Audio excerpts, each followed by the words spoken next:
Shagadain Falter over Faden so go Páirc Aibhistín the Staic in so Tralee don Cluiche Leathcheannais show Craobh Caide face score blian the moon idern Peile Kerry agus cúnta an Clare agus han Luain Untitled Chapter Caide analachan Caide fé mar dern chitan sa timppel in ov ha lohanna guithe láidir a séide mátá isteach I Joe an Peile agus asúlaguin le annachluithe Caide an sa omhránána an Páirc chéinige fiochant Untitled fad fé mar a bhí na gcónaín sa I Páirc Aibhistín the Staic agus as Luain Peile isteach sa nárdán leistíos dúnin sa agus in san testán trasna hawl wain.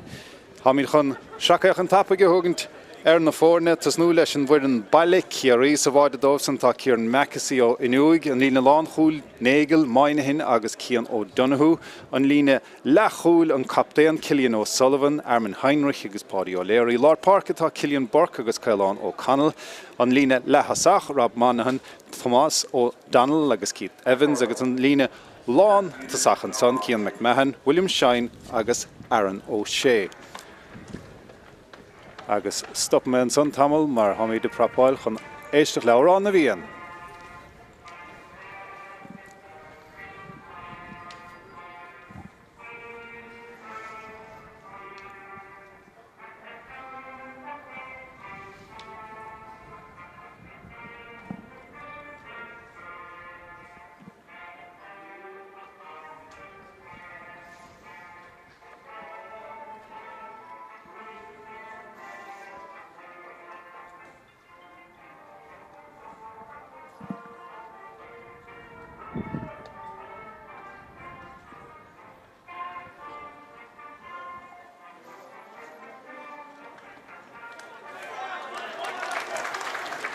Seárán na bhíon canta go deasan san ag an slúad sa leis díostam tar míid sreacaich an tapig an Chláir agus a tasnú leis an máideoir Thomas Collins fear go daine ha maithabalta pointí a gháilt an lína lánchúil ó an Casey Fergal Ginán agus Joshua Maloney, Liam Cotter, Liam Culligan agus Josh Geiler a ag sa lína lechúil Lord Páirc tá Brian McNamara agus James Curran an lína lechasach Mikey Kelleher, Cian McGrory agus Brendan Luain an son Ahrú díanach díanta sa lína lántasach idir a fithe Paul Frawley a tasnú an áit idir tídiag ó an Cunningham an cóchaptaíon Joe Rafferty in lán tasaí agus istigh sa chuún eile Sean McMahon.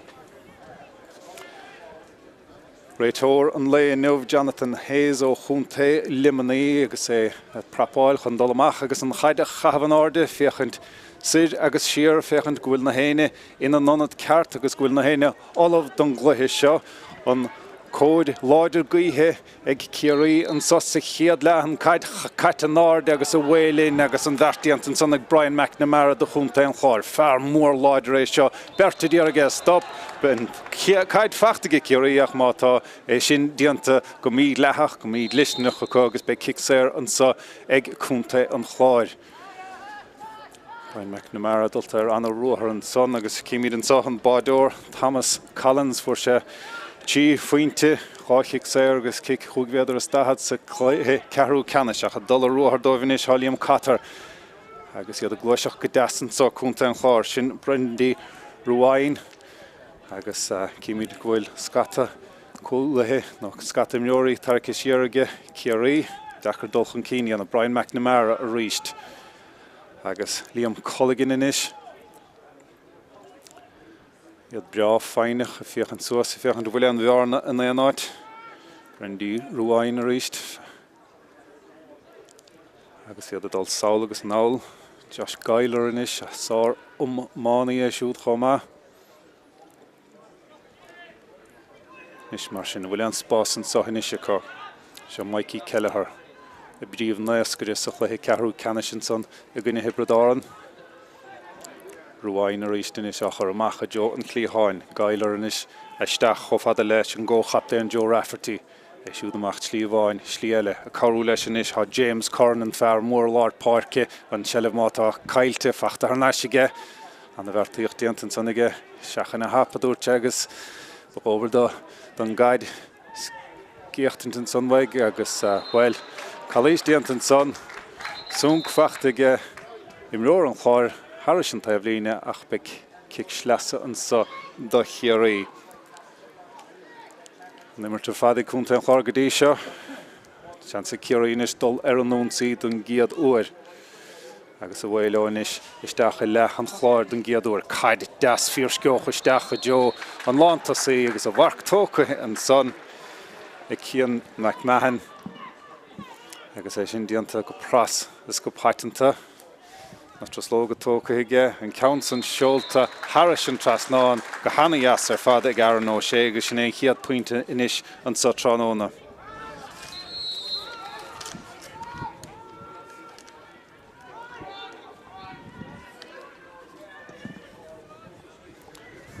Is mar sin amach agus an Mórdha agus a bhfuil an san amach na Páirc ha cúnta an chláir má hábalta dul san amach do amach na Páirc an sa tránóna líam catar an is agus bhfuil siúd sínte raid agus ar a lehad an son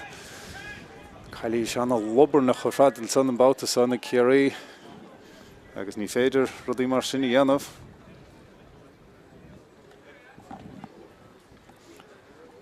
Catar fós ar an dalamh an son. Agus sos beag á hógan gas na himleorí an chud an nimmertir fé mar vís rá ag cúnta an chláir go dtí sa níl an comórta sa buite riamh ag cúnta an chláir idir an na dáinistí debhát ar fad nóir dearnach a 2,000 agus a 2 nóir bhuaig Kerry ar thusa Leathcheannais tí a 15 le 2 héanaíag bhfuil is ríist bátaile Macrory inis le caid das isteach a jo an lánta sí ach an a bhartíocht diant an son hir ag Andrew Moynihan ach beg cic slasa an sa ag cúnta an chláir agus ag Jo Rafferty agus é sin tóca tapag ige chomhfada le Sean Mumhan anim cáiliúil chuas a gúnta an chláir é sin gandát McNamara inis bertá dhéchant leis go sé dul i letha chúil chun endal chun cíní anamh agus brú damantachar ag Kerry idir tosathe agus cúlathe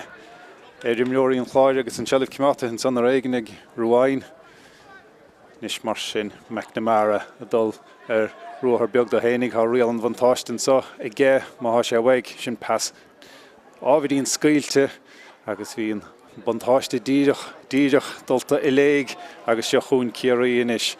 fiochan suas a gcónaí caid anna gas an son suas chomhfada le ar nó sé ach an council dulta amach Harris an taobh líne plan maith a bhí ann ach níor tháinig feic ábhar a faréid de Kerry agus an chláirnis a tosnú anna hapa go ríist agus beag deisico dul an taobh líne bauta a bhain eile.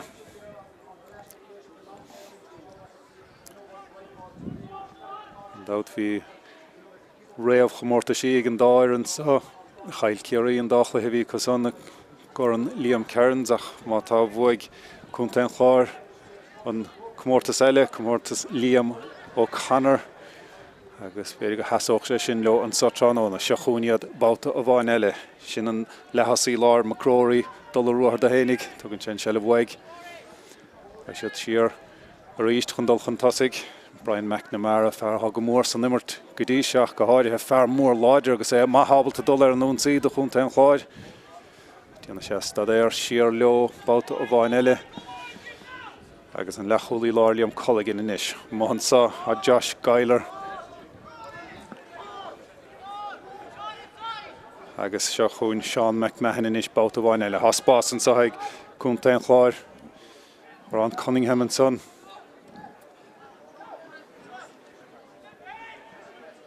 Agus inis Macrory agus lag íireacht ar deide an son íire sean ná súd le bheith fíornach sin an chiaadíireacht fóraíl ag éan éireann an Sotranóna agus sé nómantí go le den imirt caite Maxí thug sé an ceansan go tapaigh Heinrich inis. Bhí sé gimmart an bhfuir an féascóir blian an uirigh chomá agus bhí anna bblian ag fear an chumainn ón Maileasa chum an Aibhistín de Staic. Sé gur an chaide le Cluiche na hoscoile Corcaigh chomá ó canal inis fear le tiúig agus iad amach ó ghuine go duine an baiste bhí an gramús an anna láidir an sellh cimeáthe éigen caid tapaigh eile isteach a Jóna dosathe sin an lán tosaí ach lag iireacht an son le bheith fíornach ó William Shine ón léigún i Gílárne agus ní raibh cís cásna cathúar Thomas Collins a máid an chláir leis an iireacht áirithe sin. Ach cí míad an pleanathaige Kerry scaoil leis an caid tapaigh isteach a Jóna dosathe ach ní leach an puinte a bháinne có ábhar a son ón Marc seachúin inis an chláir be siad sás leis an tús a chur chu leis an gluthas ó céan áfuil an scór feachtacha inis Hábhíonn spáisiigh James Corran inis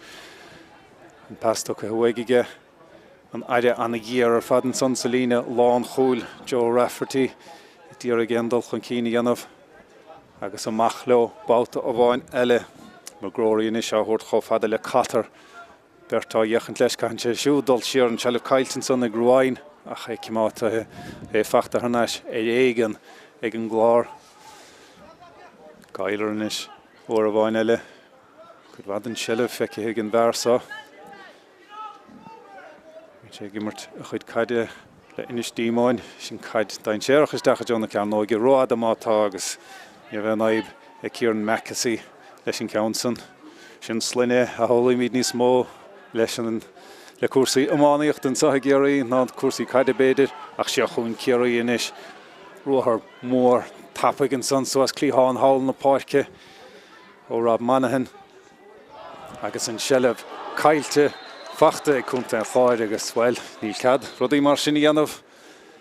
ag gluthe caide agus cicsair fachta ag cúnta an cháir agus níl é an bhfuil fé an spéidir áthógant a siad ag gimmart i gcuine na gaothe siú a meabhrú ach an sellh caiilte go bhfuil tá go dain agus an sellh fachta hanáis ag Kerry sin obair son ag Kerry í pas an ábhíonn beag scaoilte mátá agus an ceansan lámh seálta an dalamh so go bé Rob Monaghan é sin agus fé mar as óil an saoil fólach níl cad é sin dhéanamh ag gluthe seo na bhear agus be cicsair eile ag Mikey Kelleher de chunta an chláir ach siar a hain siad for Mikey Kelleher for sé baid agus cháfuointe gine hebredáran baid cinúnach luag a mas an immert sa chluithe áirithe son colligin inis a thuirthaig agus cíimiad annachcha de seo pasáil saolas an áil idir an líne cúigvéidir as stahad as cúigvéidir as tíféid ó chunta an chláir a sé dechar dóibh éon dul chun cíine an a bhí súncaín beag sa ráman san an raibh ní raibh san réitóir a sé magróirí inis agus é siúd go láidir sin pas glóirte isteach níos mar sin há bearna aimse hen sa agus há cúil aimse ag órán Cunningham well bhí son glóirte fad pas annaías ar fad isteach ó magróirí cho fada le Cunningham agus well go pointálta agus go halínta isteach sa bháid agus inis fé mar a deirim há cúnta an chláir gon ina gaothe agus há báide fachta có agus é sin tílte beidir acu leis sé méid san don imirta bhí acu ach inis bhfuil freigra Kerry pas fada isteach an son ó Heinrich agus é fachta inis ag William Shine i féchanta Jóna Sprice sin íireacht anna bhí ar fad ó William Shine agus an ceansan well sin anna reagra ar fad ó Kerry ón maide sanna scaoilte isteach acu puinte alínta lenachatóigan son ó William Shine ón léigún i Gílárne agus inis arún púd bhaise ní leach puinte bháin idir na fórne ríist. Nis mar sin Mikey Kelleher. É siúd a lura cóireach os na cúlathe, teinte siar ar fad go fearr na mothile sin óin Casey ó chuman Wolftón an son sa tunain. Go sé siar a ríiste, há sé seo dain séireach an lupadáil lapadáil leis an gaid I meas na gúlathe. Ní meile bainisteoirí nuair a chin siad rudaí mar sin ach ar an chuman bheirt déanta ag an glár. agus a bhfuil about a bhain eile Culligan inis agus an fear mór Lord Páirc Brian McNamara an Cluicheocht na pas na láimh an badal go maith don Clare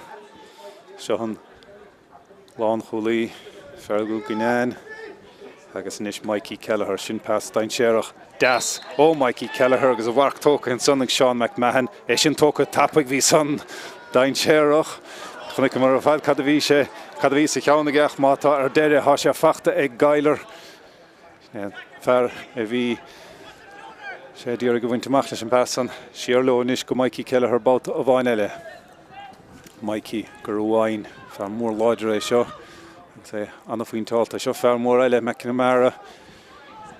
siú de fiochan de Jonas Spricke an ile ábhrín géar do mátá as ráid sé siar ráid sé isteach sa lár Jones dó le cheorcail inis ó Sean McMahon an Countson Ard an Countson Daithí mátá agus an Countson a stig sa bháide well hís díoch an rá gur lagaíocht a bhíon son nach fe mar bheith éon lán tosaí le Darbh Joe Rafferty á leanúntisteach chunig an báidóir amach ní raibh sé an son an súd agus an báide an Darbh báide fachta ag Joe Rafferty an cóchap déan agus well inis há buil an áde ag cúnta an chláir agus iad rá bháide chun na maithasa an sa chá faointe go Kerry níos mar sin iirecht eile an son ach an Countson dheis agus fóríl well báide ag Joe Rafferty an son pe mar deirim iirecht faointe a bhí ann ach ní raibh sé ó faoin táilta agus fé mar a bhíon éon lán tosaí le Darbh leanúnt na caidisteach bhí Rafferty agus síochna sé istigh sa líontáin Nis mar sin Kerry sé Kerry faointe chun deirig a níos bhfuil spás an son sin písa bra leabhlocáil an son písa bra cosanta agus a bhfuil le cúnta an cháir inis báta a bhain eile Bert tas na himneoirí tite buailte gine chéile an son agus an jamús an an lubar nach ar fad agus cic sair amach a bheith sa do chunta an cháir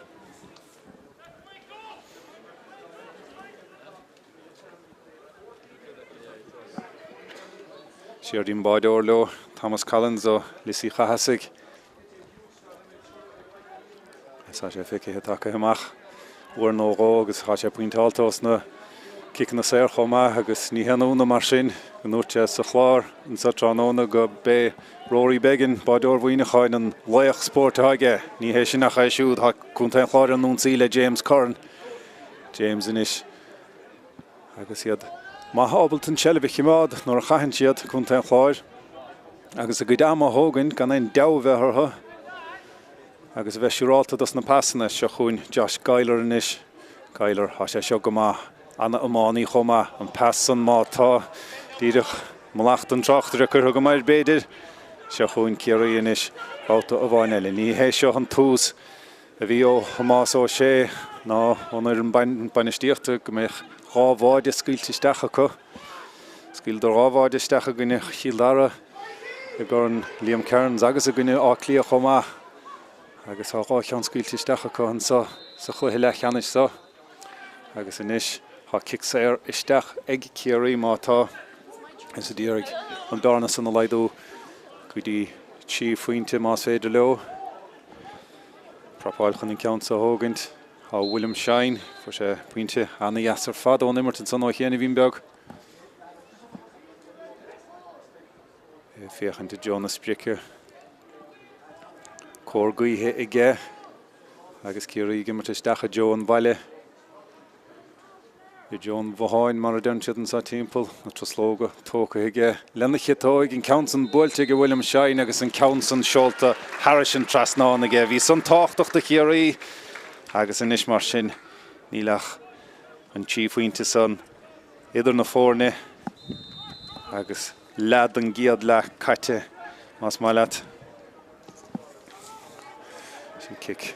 amach go deas a gine na gaithe agus a bharc tóca hin san ag McNamara agus ónpú do bhaise an cic san tóca i gceach an sellibh cailtin san ag Liam Culligan agus fachtar na sé Kerry an bhfuil níl mar fuair sé sunk sa rám agus beag cic sair an so ag gúnta an chláir sin ceann íseal, ceann scaoilte, ceann liobernach fan na talún agus tuair sé deis de Kerry agus de fádaí ó léirí dul an nún-saí se chun Thomas ó Donald fear an leitiúig, fear chaisleán dhéire tugann sé siúd de Keith Evans fear ó Chiel Gharí an Lóndrig siar chomh le Heinrich an Counson iarach tócathe agus an Counson seolta go deas Harrison trasnáin sin puinte anagas ó Arno Sésin an dara puinte a fachtaige agus well fé mar deirim gluiseach deasan son ó Kerry agus táchtach go bhaidíst an scór san há rá puinte fachta go ó scaoildar an dara báide san isteach agus sin táchtach ná scaoildís le cúnta an chláin an bhearna san a bhíadú a hiile. Ní leon stad le cúnta an chláin sa Herbal Nordica Brian McNamara annach den nummer 10 Catar inis isteach ó fada le Sean McMahon Tá sé seo go chomá se fear eile hátéis annach den nimmert dhéanamh Brendy Luain agus tín lechúlaí lár Liam Culligan inis Culligan I fiochan suas agus an tasan í bhfuin pass a bear a buailech riamh agus inis mar sin seochún le Cailán ó Conall sin pass deas fan na talún chomh fada le William Shine an chaid éalathe bhaig ábharín Ca sé dul amach in na dhéag Cillian Burke inis sé siúd báidí go ná clia gur Liam Cairns an se le fós aige an aire anna ghéar inis ó Conall inis chomh fada le Heinrich amach leo an sa gur Rob Monaghan I garisteach lena chitóig Monaghan an Counson mátá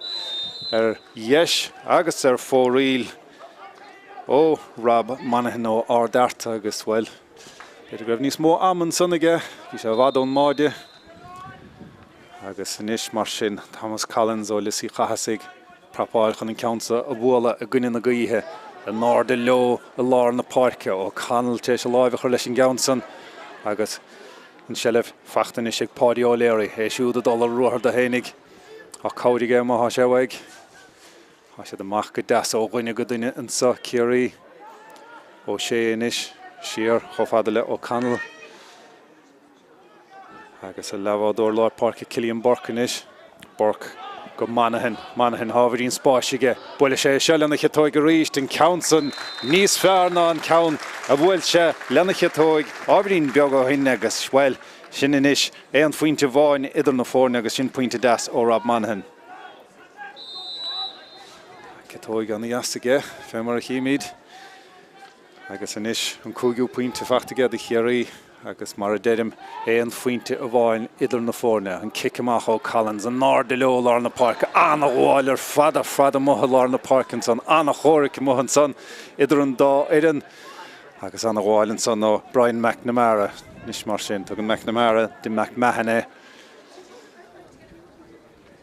agus iad a fiochan suas fechan na bhuiléine choirí bhuiléine boga an san Salíne lántasach siar a rhainseal chomh fada le Brendy Luain fachta hanas ag Brendy inis slash chéim deasan son a dtíorg spás a chruthúd a hénig ach tiúráíoch an tleis caihan sé thuirta Magróí inis go Rafferty Rasper de Hicken son ó Rafferty ach in Counson Chlé agus fóraín dara iirecht fóraíl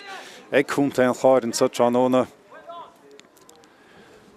agus an ríana tainmh go deasan sa ach an chóirláidir gaithe son ag Kerry an sa sa chiad le Counson tóca inis ag Macassí agus fachta ag Kerry ó mó lár na Páirce sin pass deas fan na talún isteach chomh fada leis an lántasaí William Shine William na tachtasteach ar chitóig don GU báta sin ceann deasach an Counson iad na frí yes agus fóraíl sin den tíú iirecht a thug se an son William Shine chá cheanna có fóraíl Kick sé fachtaige chomá agus chumas an nachta go maithan sa ag William Shine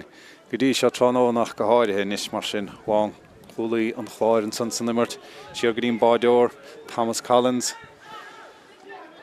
agus achar a spás inis sin sa ag cúnta an chláir agus ag Josh Geiler hín Josh Geiler na raibh Maloney Bechirte gomara Sheernish go fadale Mumhan anim his sachoone chig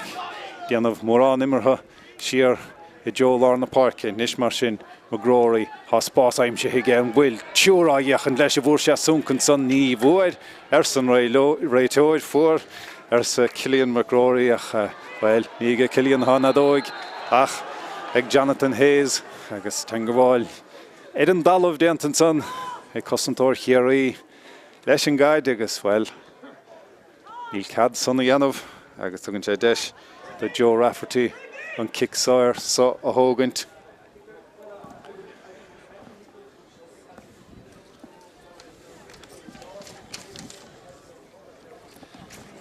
So mór denúint iawn ó fuór cúnta an chláir an dar a báide san agus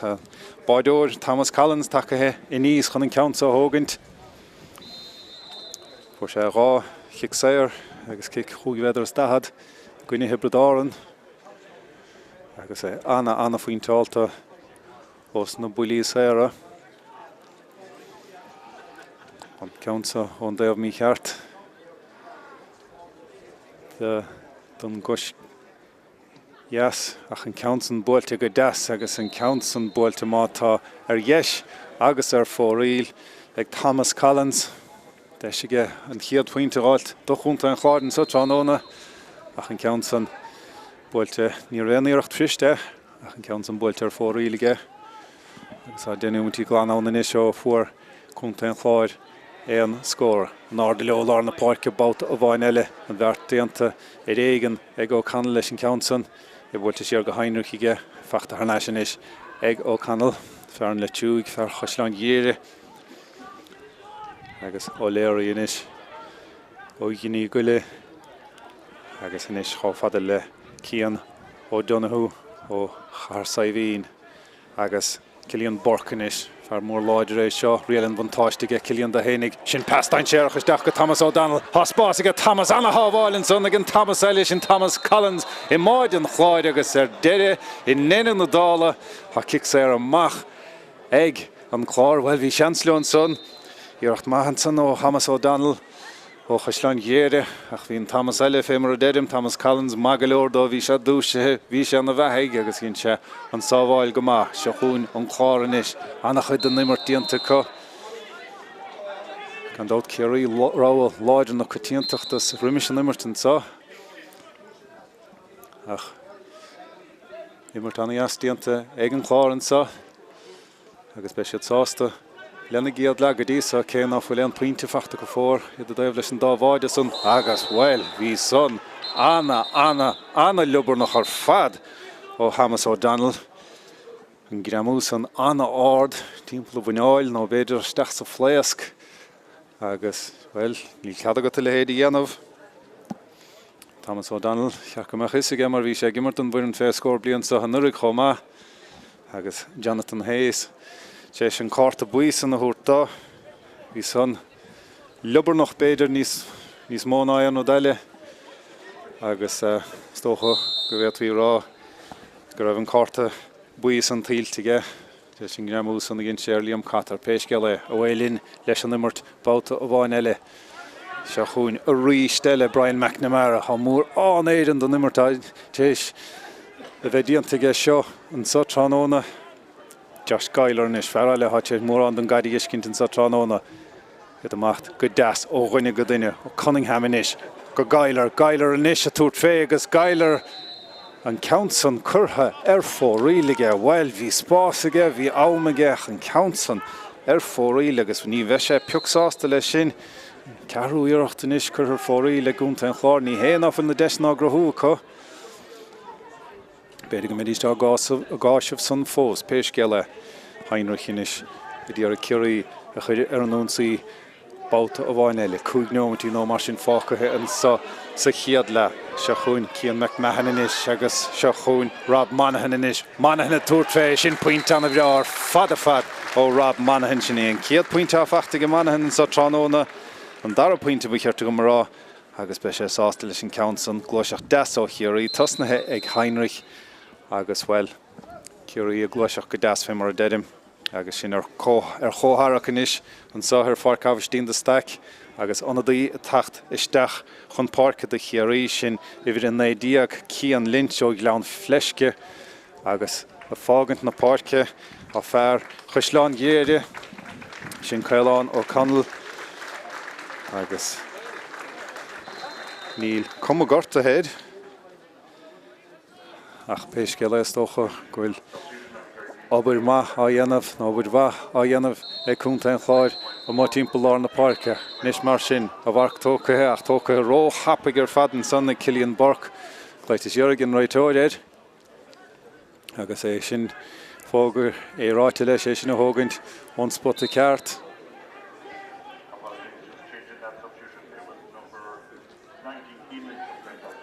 agus seo chun Kerry inis é díreag an ngobachar chun cín más féidir leo é Páidí ó léir inis agus an passan chó fada le Mumhan sin pass das isteach chó fada le William Shine le na chatóig báta bhaine le bhfuil hán fearsa go má há sé pointáalta le na chatóig sin pointivri tífachta ag William Shine agus bhfuil Hebid dweud gros a cáisiú cuidas na hiireachtaí chuir sé ar fórí leis an gitóg chéanach sin písa imirtha anna dheas ó Kerry ón Mark nó an gicséir an son chud ar isteach pas a bháin isteach go Shine agus Shine le na chatóig Harrison trasná sin písa das imirtá Kerry agus iad sé an ngob a chur chun cín. 8 nach mór mithe an sahar Páirc Aibhistín de Staic agus níl an faointe fachta ag chunta an chláir fós ach níos a 8 ná san beidir a rábháide fachta co agus deir siad gur bead báidí a bhú an chluí ach ní mór a ráibh pointe nó ó nó tí a chur na hánta seo chúniad báta a bháine eile McNamara chó fada le Luain nach an pass derig spró scuilte agus rial an bantáistin sa ag Kerry níl se bhtha seo chún Cillian Burke inis a féchant agus slash chéim nó ró nó tí tóca hiige há cáidige idir ghólainn fé mar smail le tosathe Kerry nó imreoirí Kerry a gcónaí bheith ar ghólainn in na mreora sa teleh agus anna chosint in éan na dála díantan son ag cúnta an chláir agus ag James Corran ó chum na bheosah dúide gort Luain a bhfuil an seile fachta ar neise go Kerry tá go dainnis go darafa diaach sa bheith dain séireach do chunta an chláir anmh laáil ar fadmátach an seile fósa go Kerry sin iirecht mór ardan son ach an count son pointe fachta a bhfuil níl há sé mitheach de iirecht chuig féidir a stahad cín Mumhan leis an iirecht an son do Kerry agus beag buile chuig féidir a stahad a có duine do mreoirí an chláir leonta Mumhan son lár na Páirce agus an fear leistalta isteach Fiochan bhfuil sé cearc go leor sin Brendan Ruain thar an dalamh agus an réiteoir is Jonathan Hayes do lumach fiochan bhfuil sé cearc go leor nó chunas tá gé agus fé mar a dúirt rimis an chluithe há slúan a bhreo bail heisteach há Craobh des leistíos dúin in sus an Ardáin agus le Craobh des eile hail sa testáin chomach gan dó trónán a breach an caidan sa Tralee Gúil sé gairí ábhíonn fuór agus an gidéan a bagart ar ghol fé Rob Monaghan inis a prapáil chun an iirecht chuig féidir is dahad seo a thógaint beag cháineomid dám cúti bhaginn sa ag deire an chiad lethe Monaghan inis fear ardarta a fiochananta Jonas Brice na troslóga tóca hiice an countsan buailte agus an countsan buailte go hana dheas ar fad ag Rob Monaghan sin pointe bhí a chocht do Kerry agus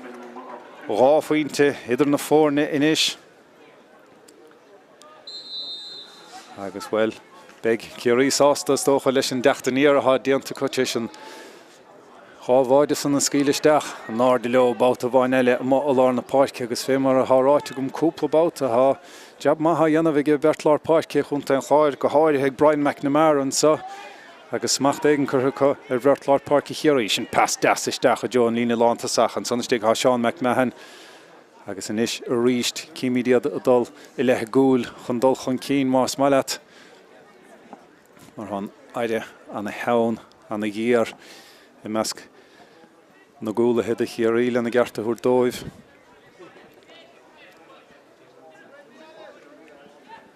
Colligan in ish.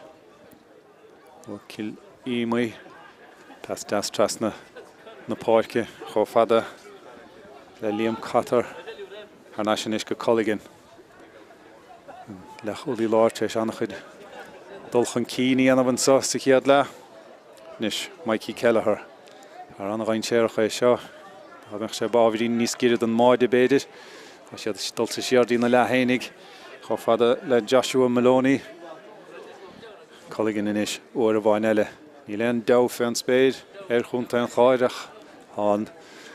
chóga feidir réthortha an dáinú muint am cútih leite leis adóg séte go Jonathan Hayes agus well an bharnas an rá faointe idir na fórna Kerry le hochcín de faointí chunta an cháir a déobh leis an dá bhaide san ní bhórdar an faointin san sa chéad leach má tá bhí scata don imirte có agus cheíochta curtha fórí le có níl siad a mohas an Cluiche so fós ná faic mar beg an dara lethagain ó hús deridíh téis an bhríse le hama fanna í linn.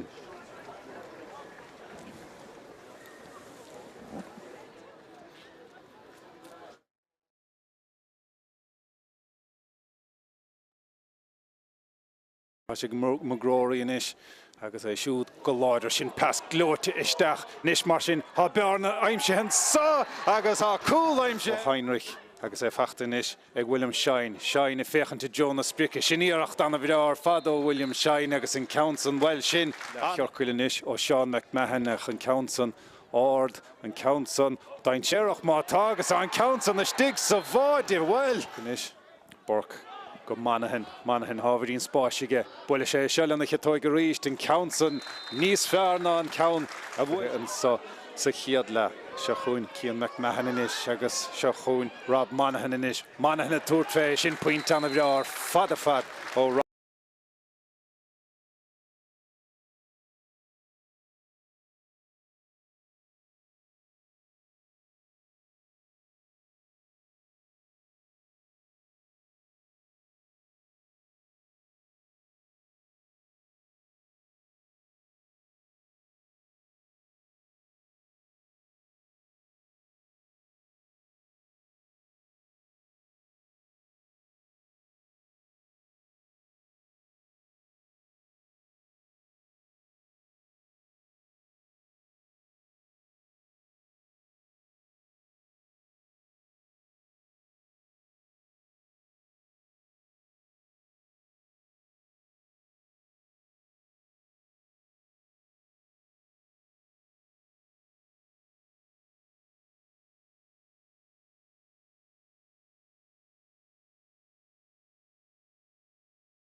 Se fáiltearnais go Páirc Aibhistín de Staic so I Tralee na Gréine an sa Tránóna an na Peile hiilse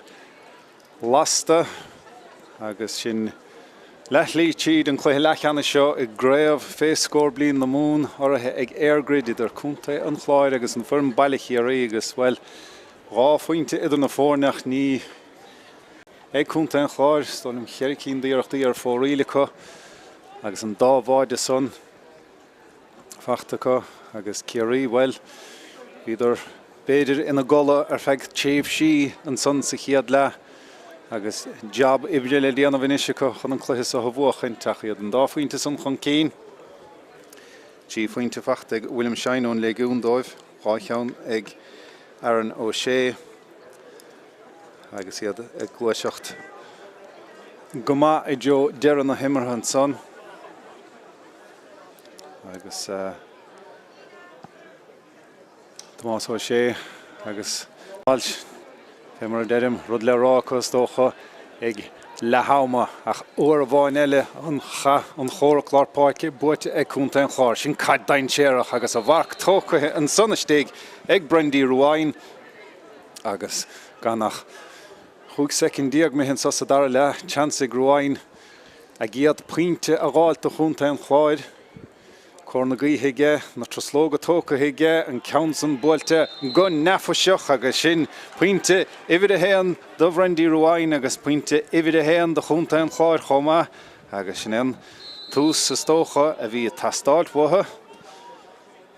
thug sé lethúrachuig agus ráneomantartha sa chiad le gan an pointe an éachar a gáil chuig secondíag sa dara le agus sin tús má lean na hibrid siad níos seo chun Kerry agus Keith Evans bhí sé ciún go maithe le bheith fíornach sa chiad le fear chial garín Lóndraig agus inis Kerry sin pas dain séireach pas fíorsceoch pas a haníon leis na tosathe ach níor a bharnó sé an an bharta dhéanamh háíal an vantáistin sa ag cúnta an Clare agus fear sa bhreisicha ó Mumhan sa an taobh líne sin Mikey Kelleher fear eile Beidir bhí ciúin Aibhistín sa chiad le. Ní bhór sé an scór ach bhí sé sáirte san imirt cúpla báta beidir bhfuil Aibhistín Craobh an san héardóibh tá óin Casey agus iad amach ó ghuine go duine agus é sin dianta go deasacha iad buailte leis an taobh líne hálan is agus cór na gaithe có fémar deirim an sa dara le agus fiochan suas Fechan Ravéine in the bheithiig hí Joshua Maloney agus uair a bhain eile sé seo an bías a haige cúnta an Clare sa mar bhfuil feicetárlúint rééis siad siar agus a dul ruthar do hénig go láidir an son há magróí bhí sé siúd go más sa chiad le a gansaí stracha hin son agus cicséir eile a do cúnta an Clare agus há siad a Leathcheannais ar an maidóir Thomas Collins chuir sé cicséir fóríl sa chiad le a há sé pointáilta há sé má hábalta a scór a thógaint a cór na gaithe sa ige ché go bhfuil há sé díreach sa scá hís go nará go raibh an ghiréana na thuúile ach beidir go dorgan an scá an testáin Aibhistín faoisimh dó fear lisí chasaigh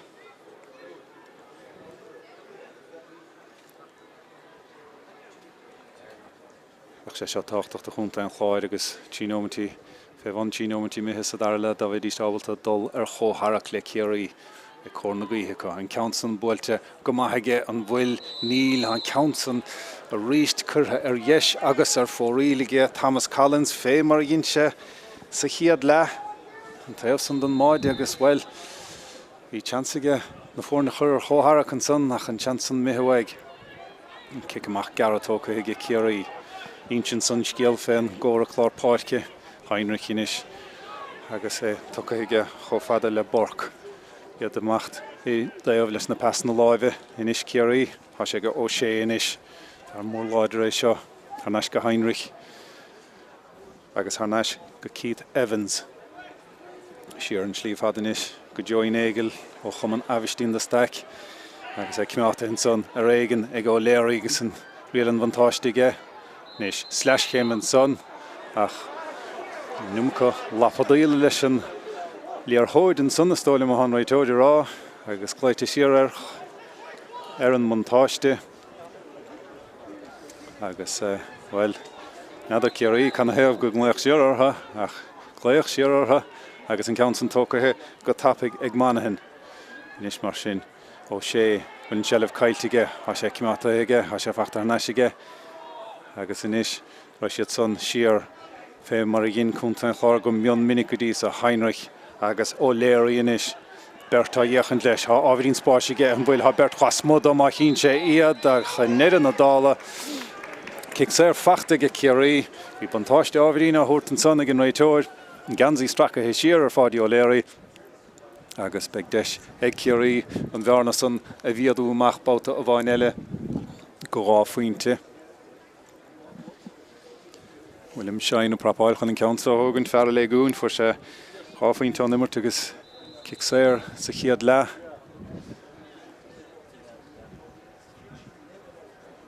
Agus citóg anna alaíontar fadaige. Agus na troslóga tóca hiige an council bailte go crín go nefraiseach agus Harris an trasnánig William Shine agus an Farasparson miad a himach go rá faointe a ríiste Kerry sní chiad pointe co sod dar a lesa. Agus iad a feheh chúig nómatí leis sin, nis mar sin an ardló lár na Páirc a ríist an sellh fachta go léirí de Kerry. Agus inis mar sin iad son adul an ruachar an ónsaí chlíháin hall na Páirc há spásan socha sin ceann mór ard an council mátá yes agus fóríl agus a ríist beidir go raibh níos mó ama agus níos mó tacaíocht an son ag Kerry ná mar a cheapadar. Agus fiochan síos bhrain síhin agus Hamás á sé agus mainihin agus Welsh. Ní siad a fiochan chósásta san nechar leis an daspánta sa péiscéile seachún cúnta an cháir. Gailar nis anna chiad le an bharsan,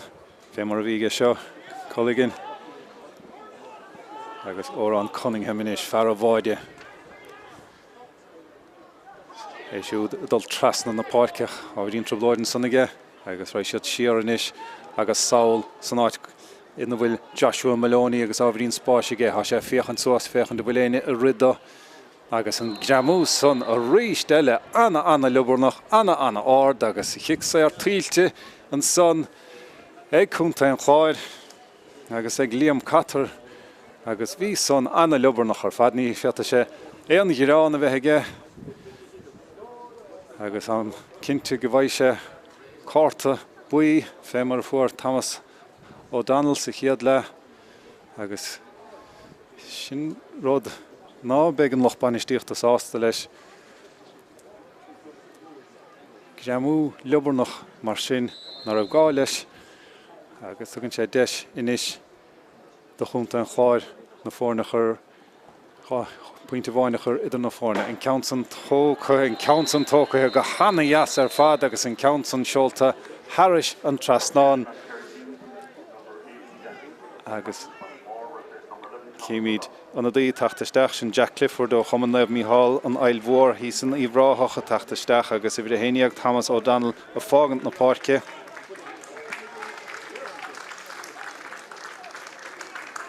Agus fé mar a bhís rá chéanana bhíon beag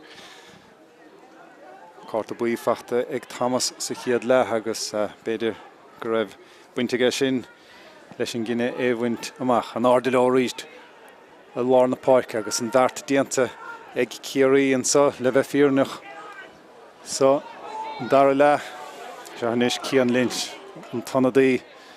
a hanig isteach sa chiad le agus é sin nis go Cian manahin Bertá dhéchan leis áréil an bantáistige tugann sé an chaidhhaig isteach sa stóil le chearcail an son há William Shine sin ceann díobhid ard ar fad i dite sé míal a bháide ní hitig an bast dite sé Harris an trasnán. Well, beidir nach bhfuil for a bhór daim leorí Kerry gimmert chomá san nach há William Shine i gimmert ganú tált ar fad agus sin an cúgiú pointe fachta i gceisiúd sin le de scór na Kerry fachta ag fear le gún agus well fé mar háráte cúpla báta níos gom há citóig anna ealaíonta ar fad ag an bharsa.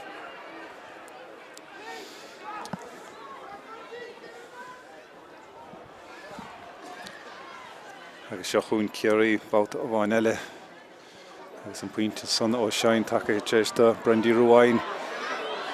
scór aáilte chaisio dain sé a Páirc ó Léir isteach sa stúile chearcail isteach sa cheanóg leis Berta na hánta an Council bhil bhí chancer bháide an son ag chéan Mumhan nach bhí sé Harris an trasnáin bhí spás bhí cóid an son ag Páirc ó Léir thug sé waige agus bhil chancer bháid an son de Kerry ach be sé tásta stócha lena buinte agus in idir tídí ag eile níos ó an Cunningham a ghlacha leis an gicamach son ón a bháidúir. Níos mar sin há áirín beag spríd agus beocht an san nimmertin sa le cúpla nómant nuas seo chuún cúnta an cháid há spásan sa ag Gailer cho fada le Cunningham siar go Cillian McGrory agus Luain inis. Femar derim puinte fachta go chéana bhíon beag sin cosint anna bhahan son hir ag an lán cholaí Andrew Moynihan. Bhíon pas san puinteáltach, ní raibh sé puinteálta go leor.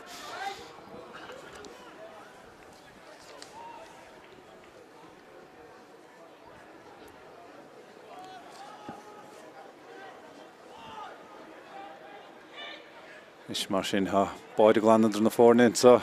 agus á spásan sa ag Kerry sin pas dain séireach isteach a jo an lán tosaí a casa slíomháin slíile ach bhil bhín pas an libar na chó sé há son fós ag Kerry mátá agus an Council seolta Harris an trasnáil sin an dara puinte diaag inis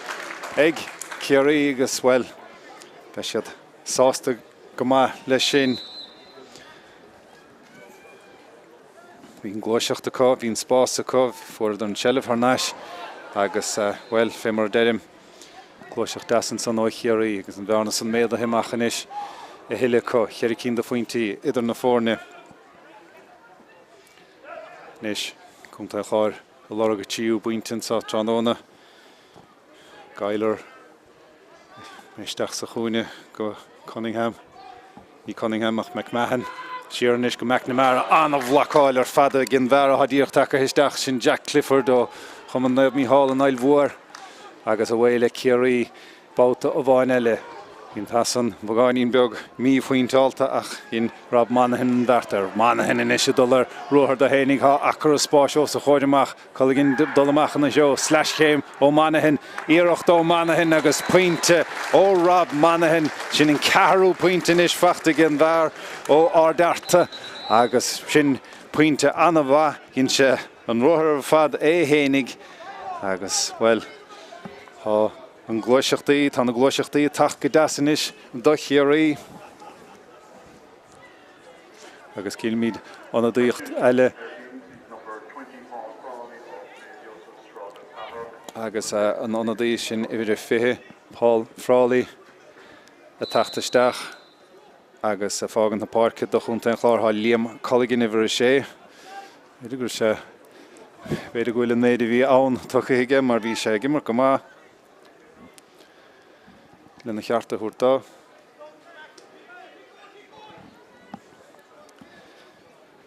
Is mar sin an Cluiche a géalú bagáiní nó chunta an chláir agus scór na tastáil bmhotha. Seo fearíoch scór dóibh ó an Cunningham inis. Nes go McGrory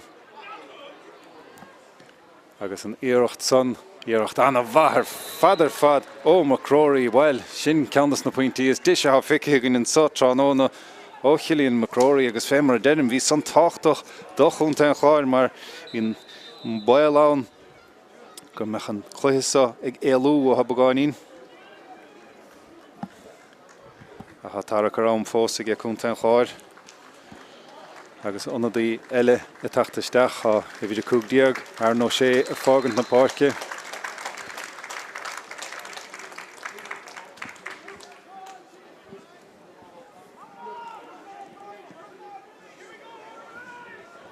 Agus gom há take isteach an son. Luke Crowley há take isteach a bhir an son idir fiche ó gleann fleisce agus ar nó sé a fágant na Páirce. Agus seo na bhir fiche eile hadíocht take isteach Frawley a chunta an chláireach ar siar agus é fachta ar neisig Frawley inis báta a bhain eile bhfuil éana cabhrú leis. Meloni inis a féchan suas sé gáiltarnáis hábhín spásin sach hín pass an róscuilte agus á sé fachta inis sé cían ó Donahu ó na muide chahar sa bhín nis mar sin pass das sin pass pointáilteach go bhfuil Shine há fear ar ó ghfuil aige má sé bhaig ach ná bíoch an únar i maithagann sé fé é hénig ní anan Harnáis go Páirc agus in Shelef well bí sé fiochan de Jonas Brickin bouta son sa raibh sé a cuine van echar sa raibh an Shelef achta gan echar Lú Crowley ach an bhartaí antar deirige Harnáis go Shine inis agus siar le Kerry bouta ó bhain eile Chear faointe do na fórna ríist agus cuma chunta an chláir go bhfuil de gaiidí Aibhistín Tráchtaire an bhart diantan sunnach agus an bhart go maith sung sa ráma der muinte Kerry ní ha der Jonathan Hayes an réiteoid agus de sin is chunta an chláir chur lena scór Gailer inis fearrtha is mórrán éiad an Shelef a láimh seáil agus beidir ar bhí Aibhistín Peile de chunta an chláir sánas beag takeithe ar an ghaith cheaptar go meach córáidir gaithe chun sa dar leach Aibhistín sánis takeithe fé mar deirim Gailer inis /céim waig siúd bhí sé fiochan de Jonas Bricach thug sé siar go McNamara inis fear mór Lord Páirc leach na himmartha darlumm sa chiad le ach an Shelef caiiltige fachta harnáisige agus well bhí Jonathan Hayes an dúirim go raibh an gramús an ró ard ar McNamara an clog stoppa agus anadaí eile a tachtasteach do chunta an chláir sin ifide hochtíag Tom Curran a tachtasteach agus a fágant na Páirce ha ifide cehardíag an cóchapta an lántasaí Joe Rafferty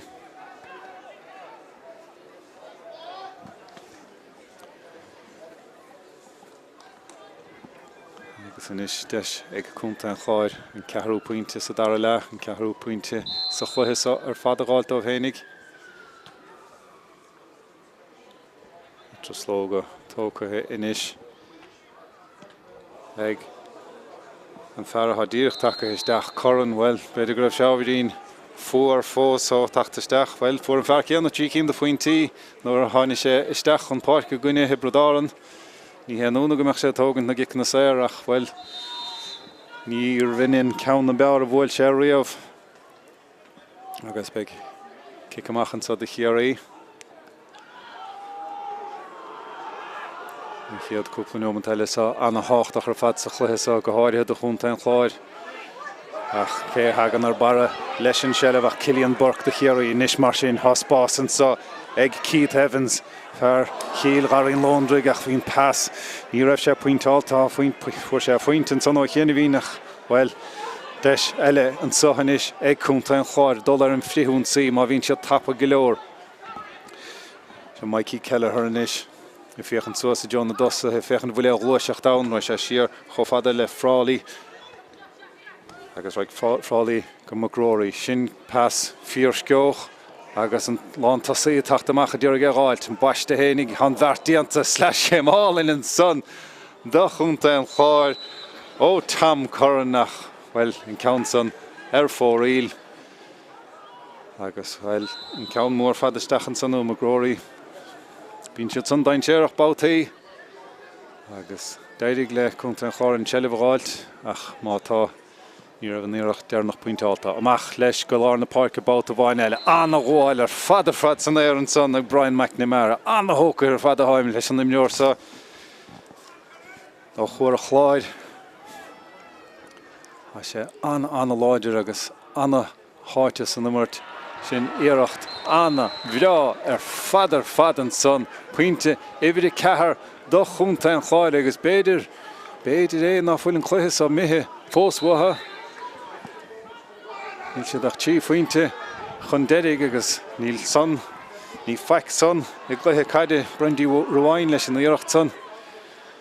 nis mar sin an áda le báta ó bhain eile an Shelef an Mark tóca ag chunta an chláir sin pass anna gain searcha isteach go Luain fearrtha díocht té scóráil /céim ó Luain pass isteach ó fada le Cunningham bhfuil an darabáide fachta ag Cunningham do chunta an chláir bhfuil níl seach ráite gom ná raibh bearna báide idir na fórna agus ní feic son Samise I gluthe caide agus sin an darabáid fachta go an Cunningham agus níos mar sin hamidir cóharach an sa Páirc Aibhistín the Staic. Éan nóman de diag fácathe an sa gná am gan dát beag am bhreise a gcuin agus má hagann sé chuige beag builí éidir a gcuin chomá. Níos mar sin caiigh Kerry rud éigentí dhéanamh agus rud éigentí dhéanamh tapaig mar há cúnta an chláir takeithe go láidir isteach sa chluiche a borcan is dul ruair do hénig hitteach an talún rialan buntáiste manahan a feidir thuirt fé há sé fachtar na sin is grab malahan há spása go rob do hénig well bhí chance a tuairt fé bháid an son bhí Rob Monaghan nadidir muinte an peint an trasnáin an bouta son chance ar báid a béidir ach be sé sásta lena faoidinte agus Kerry chuirthe chun cíniige.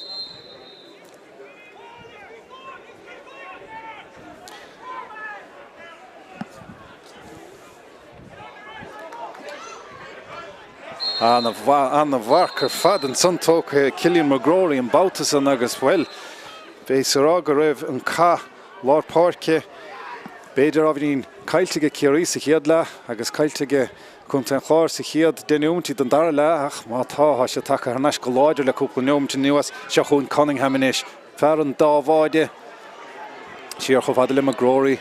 fear a fuair pointe níl éan marcáil féan spéir an son Howland son isteach lo sa chearnóg ach anna chosintar deire in éidir na dálan son agus chaise bheith go má mar bhí ábhírín spáis an son ag cúnta an chláir dá bhí a díist chur lena scór Jack Clifford inis go mór san numar 2 haine sé isteach.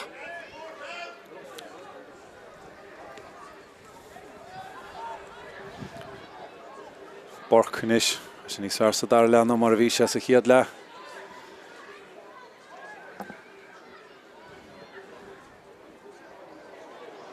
Pas dasanis Kerry an ngob chun cín as le chur le sin gan dát slá séim slí bháin slí eile sin iirecht mór ardar fad agus sin iirecht anna bheár fad mu mar ce fuair sin inis gan second mar há anadaí eile a tachtasteach an sa William Shine fuair an countsan sin 7 pointe fachtaigh Shine ach femar vís rá anadaí eile tachtasteach dara ó Callahan ó Chiel Chomín a tachtasteach.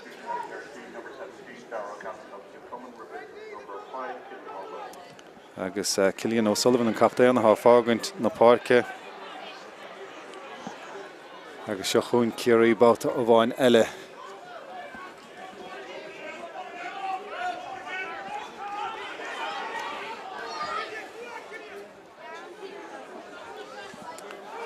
Nis mar sin píosa beag gadaíocht a déanta an son dar le chunta an chláir ach well nuas a bhlach ar an na mneoid idir an réiteoir Jonathan Hayes agus well, ráfuointe idir na fórne agus kick séir an sa ag Kerry agus ag Keith Evans anna achtas a geisiúda Craobh chomórta sínsir an chunta le Kerry láid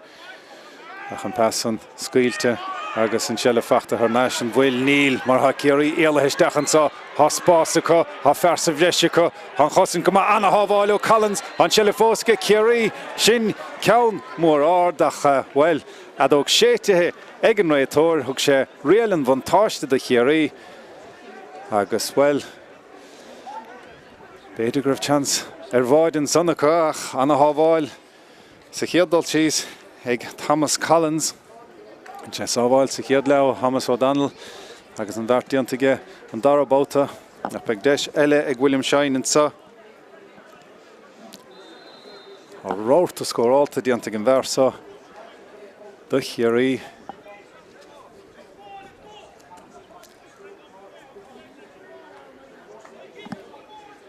agus má rainn sé seo beag báid glanantar na fórna ríist agus gain gan dát sin an 7 pointe stolim a fachta ag Shine de Kerry agus Kerry a brahead le brahar hénig agus Rob Monaghan ach go háidethe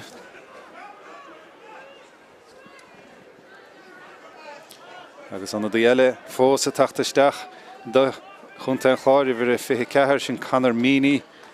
a tachtasteach agus a fágan na Páirce há Mikey Kelleher i bhre de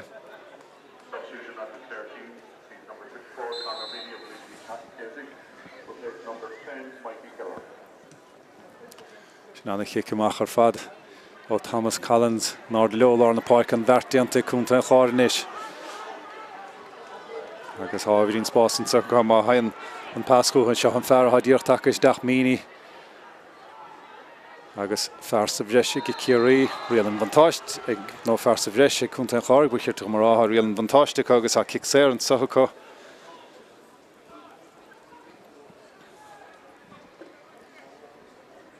Agus iad chá faointe nó tí faointe chun deirigh buchir tu marrá. An deisian is é sin a laidú go gá cheann.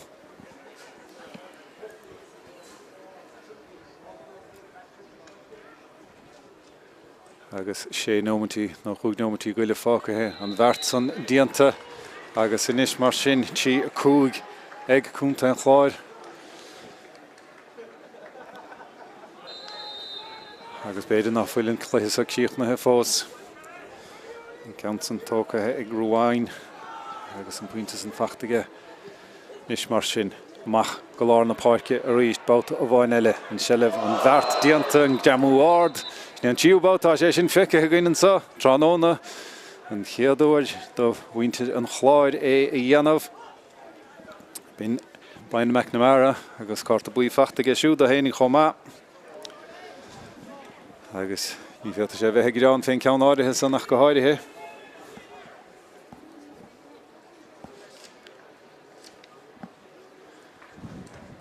Sin isteach sa chuig nómatí dearnach an sa. Agus anna dí eile fós a tachtasteach sin é bhíad fithe an Jordan Cassan a tachtasteach. Agus é bhíad tídí ag cían Mumhan na fágan na Páirce. Fear na stachach a tachtasteach, dar na grócach. Sung sa rám fachta an son ag imreoir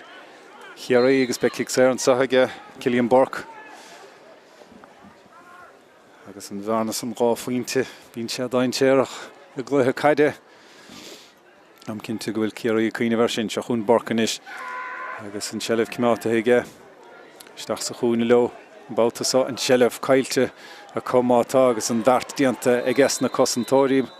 ach a dóg sé ag an réiteoir gléitisteach an bhar cabhrach. Agus well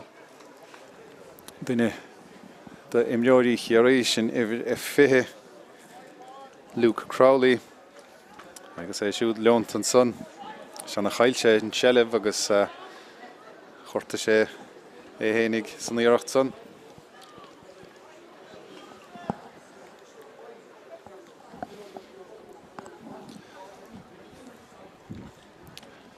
Gairí ábhíonn dorcha inis sin sa Tralee agus tá tíómatí de gná am ag cúnta an chláir chun an bhearna san a laidú an bhearna san do gá faointe a chuir nebhní agus sin chur ar chóthach an sa ar Páirc Aibhistín de Staic a kick sér eile an sacha ní bur ráibh brostú béidir. Ráite go deant an héas dul siar ábhíonn agus sin éigean siad an seileh cimeátathe có. Tralee inis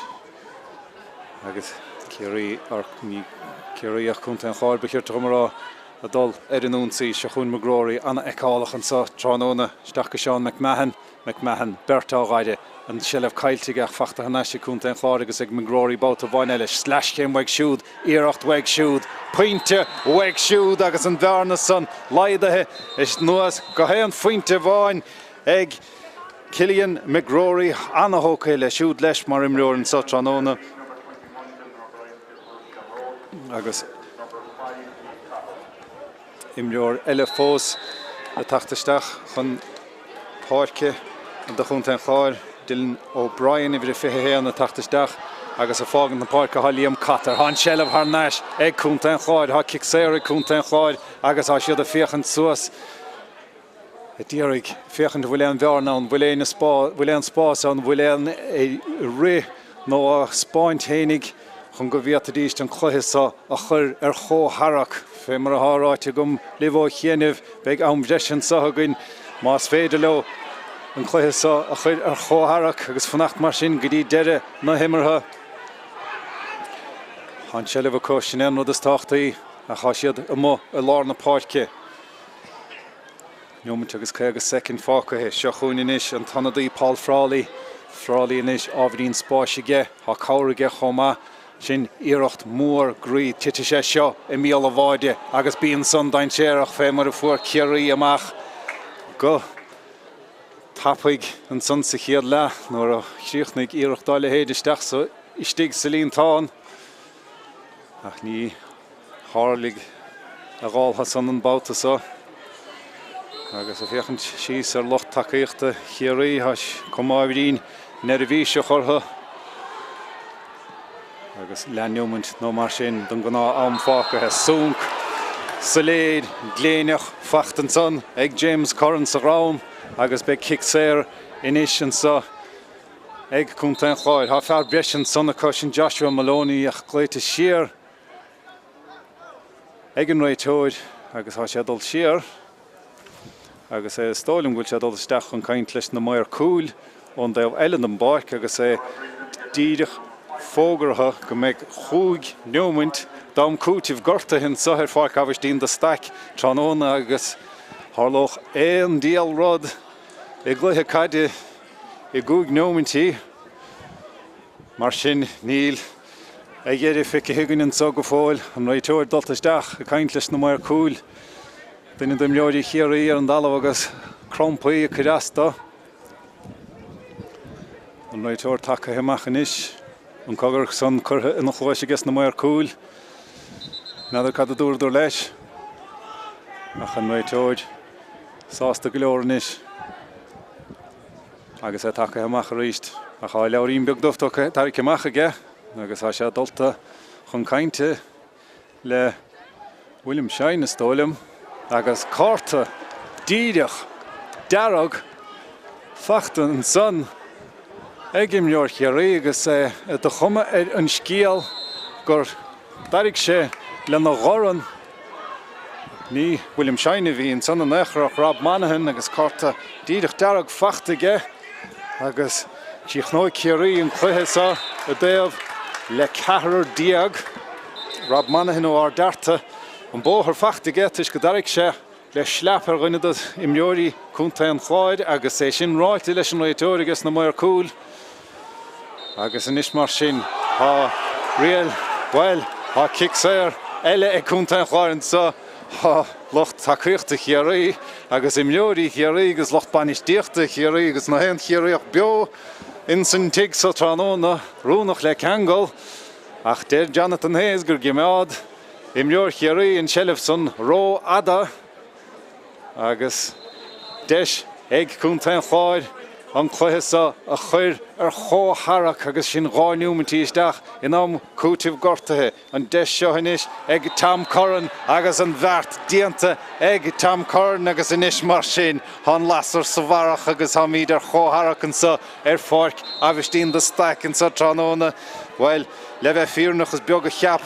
go mé míist ar chótharaach ná feic mar agus sin uair a chuig isteach san immert an sa tróna ach anna immert ar fad dianta céir ag cúntain chláir an sa tróna nach mátá anna gháil ar fad dianta Cillian Burke agus an immert tucha chun cín útamáil bleagádaíocht a dhéanamh an son ag imleoirí an chláir díorg bhí Cillian Burke díorg an count na hógan tapaig ní scaoileach leis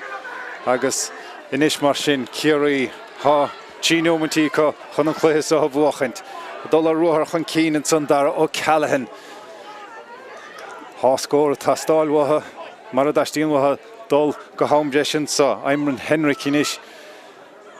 agus bertá dhéachant le an sellh cimeáta go tamil fad an son ag Keith Evans an gansaí stracha Keith Evans ní le bhhuiil ar Kerry mátá a tógann tí chiicsa ar Craobh ar Keith Evans inis in downta na héna eile Cillian Burke inis seo go láidir chluiche mai imirthe Cillian a túirt féach sin lag íornach lag íireacht le bheith fíornach an son ó air bhail an bhuileann Cúisleán na maine agus seo chuin Thomas Collins an báideoir leis an íireacht tapaig an gicamach tapaig taistíon á cúntain chláid an chluiche sa bhuachant agus an sellh có agus há sé go Joshua Maloney, níos mar sin, Sean McMahon, haimneoirige, há cáirige, an sunnaistigh, ó Mini, anna bhlacáil ar fad, anna chosanta san ó Kerry, níos mar sin, deise Kerry an cluiche á bhuachad. Há seo lán de splódar, lán de cheol agus lán de chleachtan sa ar Páirc Aibhistín de Staic, le cúpla neomanta nuas, Heinrich inis. Is dig an le hénig, fógart ar na himneoirí dul suas agus rudéigen le deara bhí dhéanamh, sunk fachtaige dul tamach haris an taobhlín ach níor chuig an chaid haris an taobhlíne dar ó Callahan, siar lo, an chóraach anagéar ar fad Jack Clifford, titich an talún, kicséirigh Jack Clifford. Le Newmont, tucha second, don áma fógriach, lehmort an sa fós, agus sin ar chóharach, Kerry, agus Andrew Moynihan, I ddírig scór a gáilte bhuachach an cluiche a dóibh ach mátá an seile fachta ar neis ag Brendy Luain do chunta an cháir an bhfuil scór únta son háileat go raibh gomach go leor ama cotúirt féach go háirithe an Mumhan son há Dylan O'Brien Cunningham fear fuair dá gábháide ar neis go O'Brien se leo siar ar fad go dtíon lán cholí Fergal Gunán agus Paul Tralee inis, agus adóg sétithe ag an réiteoir Jonathan Hayes, agus sin a dolasteach go aimhreise an sa I gluthe Leathcheannais chréchomórtas fé scór blian na mún idir cúnta an chláir agus Kerry agus well leve fíornach is beag a cheap. Rimis an chluithe sa go meach cúnta an chláir maithróhan do chúnta Kerry ach féoch go raibh an baist agus iad a dul a Joe na siomraí festis agus sin a dul I Joe rá séimhse denúmantí damhreisin sa agus an dáir na dírig áit a bhainteach I gluthe canis chréchomórtas na mún. Gan dát bhí Kerry sa chluithe canis an uirigh agus buirteá ní raibh cúnta an chláir sa chluithe canis ó 2002 beag féinómant eile caidegain an sa chun a chin tú cé bheig sa chluithe canis son fannaigh linn beag anna chluithe caidegain bhí anna gar leithagain an sa agus am cinnte go bhicimíd caid le darbhan sa ach fannaigh linn péisceile don amhreise.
Se fáilte roimh na se cháde ha míad fósa sa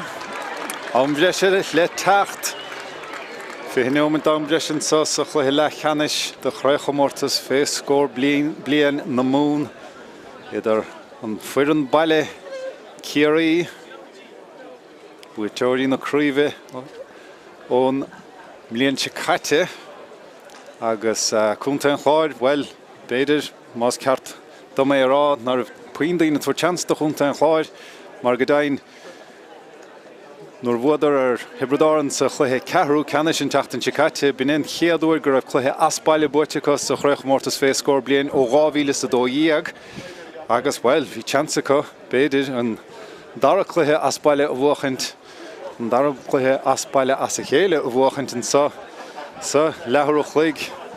nó begáiní lena chois an sa gná am Achanis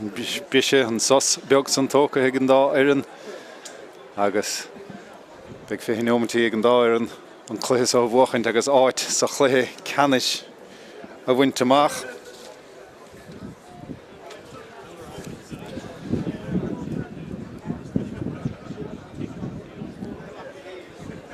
Agus an roié san grás a caint agus a tagarta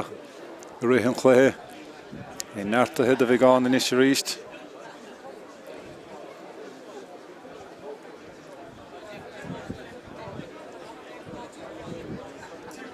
Agus beag cé go bhfuair Mumhan, Rob Mumhan an cárta díreach dearg an son do Kerry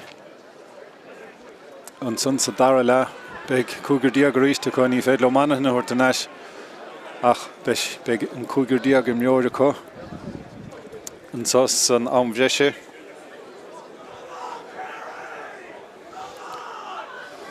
agus ní léana do lochtaíochta Kerry tééis an áite gágaint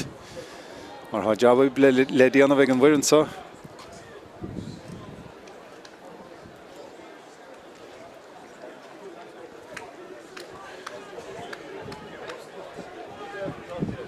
agus an spéad dúirithe agus sin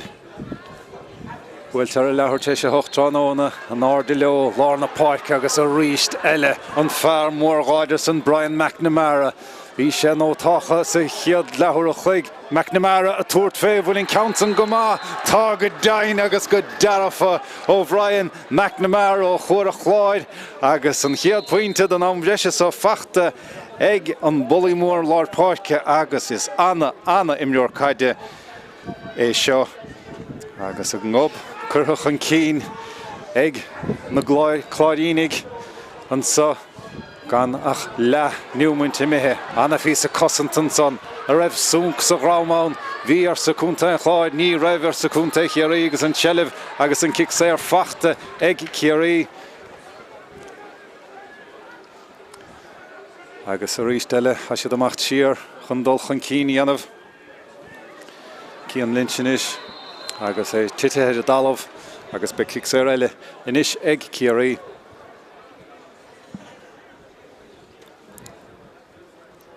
agus a tacht amach an count sa hógant William Shine fuair sé 7 cín de faointí ón imirt agus ó chican na séir sa gná am há sé pointáalta bí sé ráilta gá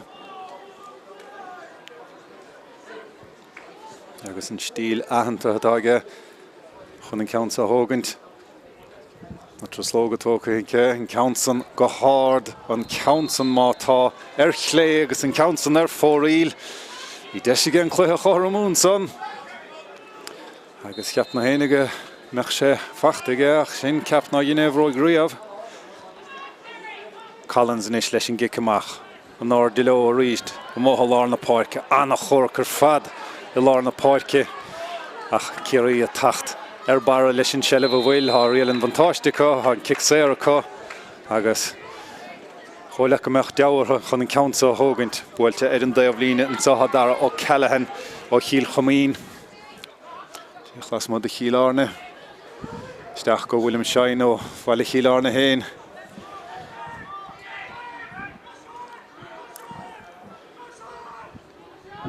agus iad amach ó ghaine go daine chanáide anagíar Jack Clifford inis Clifford túirt fé Clifford achar son fóraíl sin gá íirecht fóraíl an sos an bhreise ag Kerry Cai siad a bheith níos a faointeálta ná son má haistín an Cluiche ó bhuachaint Scím goil Aaron O'Shea a hosnig an Cluiche a chadág an son san dara le a sé take isteach a ríist ifri cúg diag Tralee inis in tunachor ige siúd a chadáine sé isteach an son san dara le Dylan O'Brien inis Fiachant William Spórt ige siar cho fada le Luain Anna tunachor fada ige siúd cheir cín do faointí fachta ges an á Conor Meany Peile ag in jab ma a chadáine sé isteach Brian McNamara níl sé seo stop ná stad ó hosnig an Cluiche ar a 7 chlog tránóna uair chuig go leohain Tá chláir ábhrín beag nefaisiach an soil leis an immert ó an Cunningham ach an seilibh cimáta go éigen sin níos fearr inis fergal Ginan leis an seilibh an lán chulaí á fearr á cáirige más má leis Rois sé isteach inis cho fada leis Seán McMahon seilibh cailtige Seán cosint bhach cosint láidir an son ó Kerry ach an seilibh agus ní héine an chiad báta há sé sin dianta Kerry in sa tránóna chaide fiocha díire chun dalamh agus címan son an a dí eile tachtasteach a bhrí fihití Adam Seagal a tachtasteach ón Meile Dubh agus é siúd fágan na Páirce há Páidí O'Leary Ba hi maithe fear gíní ó guile agus an báideoir Thomas Collins take níos chun an count ó thógant a sé I bhfad amach ó máide a sé I gcuine na gaothe agus é ráiteigh an réiteoir leis dul siar ábhírín eile a sé sto chuil 7 bhéidir is dahad amach ón gúil chu sé rácheannar fóraíl ó chic na séir sa go nám a sé má habalta scóir na gáilt for sé tí cín sa chluiche ceathrú ceannis Slua Kerry fógart brostú an countsan níos fearr an countsan pointáalta a an countsan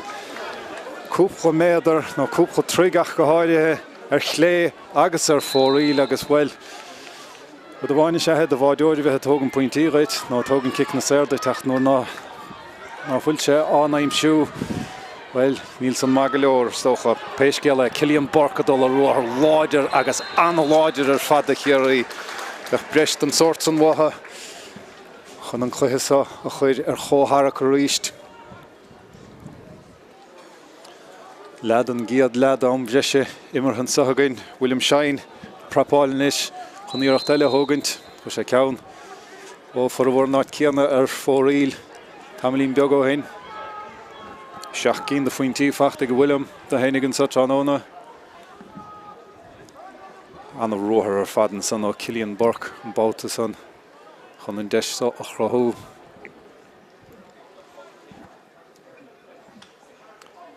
Shine inis leis an íirecht san an countsan bailte go maithaige an countsan bailte go hana bhaige sin pointe éidir hochtó William Shine an sa tránóna agus an na fórne chótharach seach cín diaag de faointí fachta inis ag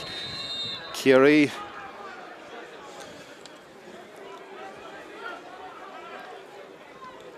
agus nach mór leas an fachta ag Shine dóibh péisceile Meany inis de chunta an chláir há sé seo tappaig há sé lán de cheol há sé lán anna mó háine sé isteach an passan well bhí san ábhírín scailteach an bhartíanta ag Luain nis sin pass ábhírín níos fearr ach an son hir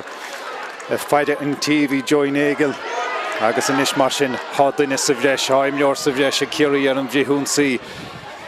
McMahon inis a féchant slíomháin slí eile há sé éalathe isteach há cáirige an bhfuil cáirhhaig bhil sin Cluiche anna chrámar fadar fad an son agus ní raibh an dolas fé an spéidig an réiteoir Jonathan Hayes ach an kick séir a thuairt Loch takeíochta Kerry a fógart chur coise Loch takeíochta Kerry a fógart carta dearag a thuairteach an carta dubh Denúmantí ar an daobhlíne fachta an son Heig Maloney do hénig ní melóní nachar a cháin césaí bucheart a chumará agus bhfuil íireacht anaristear fad béidir sriiste gumsa sin ará an dát ag William Shine chun an 9 pointe gáilta hénig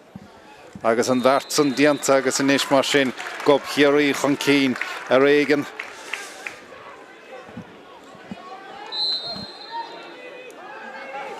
Anna Spántas os na builí saoireach go háirithe tu go William Shine sa tránóna. Collins leis an gic amach. William mór fadaige siúd, náir de leolar na Páirc an bheirt dianta go Kerry, cic séire go Kerry agus an count an tócathe go hana hapagur fad isteach I Joe Luke Crowley ach an bheirt dianta gas na cosantóidí. Gá faointe feachta ag Kerry an san amhreise pointe bháin feachta cúnta an chláir furin a cúnta an ábhaig an comórtas fé scór blian ná fé blian is fé rimerson riamh ach anna Spántas tu go bhóthail lena garta húrdóhann sa tránóna feiste Kerry Maloney inis suas Cluiche hall na Páirc leo ní fearháis annach an sellh lá seáil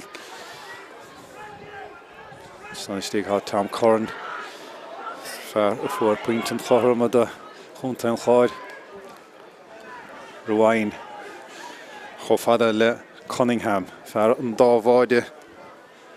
agus in éis mar sin Sean McMahon dul slíomháin slí eile hán airige go maith hán airige gíar agus caiigh chunta an chláir dul siar má dul chun cín a tastáil bhtha Cunningham in éis sé builtear an taobhlíne ag marcáil na nimleoirí más maiile sin cosint láidir ó Kerry a dóg séitethe ag an réitóir ó ag an ficithe nar haithinn leis agus há sé chun an chaidsa chahabh an áir d'stáilm.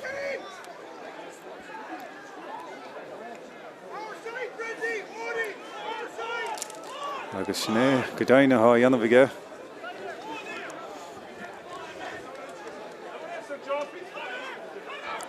Páirc agus McNamara a gíochant le chéile an gahabh an áir d'sa. Anna chóircar fadig an nurtsan an sanna má lár na Páirce. Pléas dóile tu go ag McNamara agus an sellh fecht aige ach an sellh cimáta roiad aige agus an chaid cicálta isteach sna cínáran aige agus an chaid an tucha chun cín ag an réitóir dá réid ag ónúmint bháin dám cúti bhagin an sa ag deire an chiad lethe dám bhreise Kerry ha ámach go hanis mar sin chun an bhearna son a bhíadú beidir go rá faointe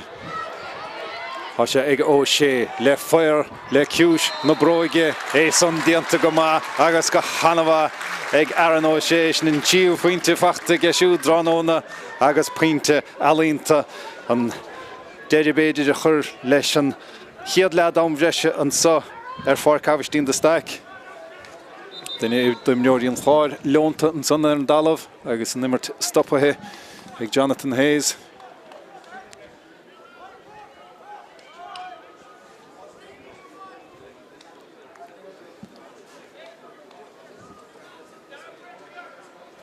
Agus an neomant breise san neomant dám cútibh leite leis Bhfuilm go héiteach an réitóide ní héidir an baist a bheith tamilín eilegain beidir go meach deise ceantas na fórne chur lena scór Mumhan son há ó sé an sellh tucha siar aige chomhfada inis le borcach an adóg son séitethe ag Jonathan Hayes agus bhfuil úmpóisiad casa siad timpeall ní ag é an bhuiileartha túsa chur leis an dara le Tám bhreise an sa Páirc Aibhistín de Staic agus ráfuointe Farraspáid ag Kerry agus bhfuil níl an chluiche tacht bogartha ná feic mar é agus Péile de Harlín fiatigh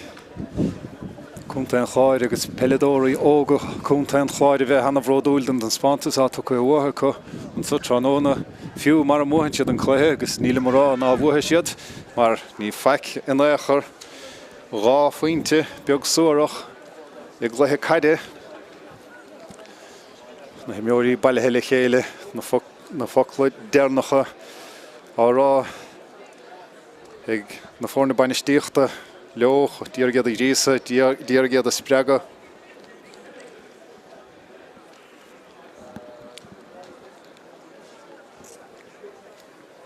Heb a bhain ha bainistóir chunta an chláir Michael Nealon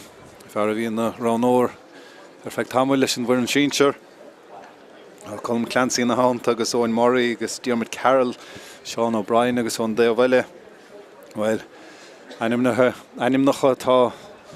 a hana dúil go maithan sa Géirí agus níos fuide i ggéin daoine nás Tomás O'Shea agus Seamus Moynihan agus Brian Sheehan agus Sean Welsh. Agus jobí bia le déanamh chu son, fémar atá agus na himneoirí, an dáir an bainistíocht a chomá, an prapáil ar fad diantacha le mí nuas. A chu níos is fés na himneoirí é stócha. Beg déanúmantí eile gain. Agus más cadmhacht am iad a lua, má bhí míid fós cothrom tééis an déanúmantí son. Be míad a dulaideó Kicna Éirice, ní hanín siad le scata ach sníad na rialacha, sné mar atá agus sné mar a bheith má bhí míad cothrom tééis déanúmantí nó éon númantí diaag nó mar sin duimartan sa. As cum chuoiseach mí háster fun ar an bainistíochta chéiríonn sa híos fún. Mar bead rá láidir na cotíonteachta dearg na bainistóirí leat ná bíonn siad a géisteach leis na geall ghacadóirí. An na dúochtá dhéanamh an sa ag cúnta an chláir is stáilim. Ibar cúg diaag Sean McMahon a fágan na Páirce agus ibar cehardíag Joe Rafferty Tráchtaire ríist níos mar sin McNamara uair a bhain eile cé eile an sciar na caideá bhuachan tige amán san na lár na Páirce Cunningham Har náis níos ríist ige Cunningham asá siad buailte leis an daobh lína hawl I mneor sa bhreise chu á siad a bhíos a comátá macht siar a lorgan na mearn í san